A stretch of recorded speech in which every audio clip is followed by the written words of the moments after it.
In this Elementor WordPress tutorial video, I'm going to show how to fix Elementor Flexbox container not showing up. So as you can see over here, this is Elementor, and that Elementor Flexbox container is not showing up over here in the widgets area. When I search in container, nothing shows up. The old inner section system shows up over here.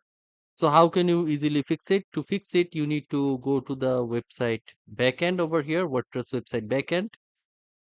Okay, then you need to go to Elementor, and then go to settings. Okay, and then go to features, and then scroll down, and then over here container, you see it is set to inactive. You need to make sure that it is active. Then you scroll down below and save changes. Okay, and after saving changes, if you reload this page, you see no container over here. But if I reload it now,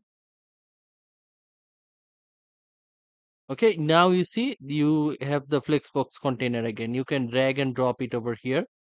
Okay, so the flexbox container is back. So this is how you can easily bring back flexbox container in Elementor WordPress. I hope that you found this video useful, and if you did, then please make sure to like this video and subscribe to my YouTube channel. Thank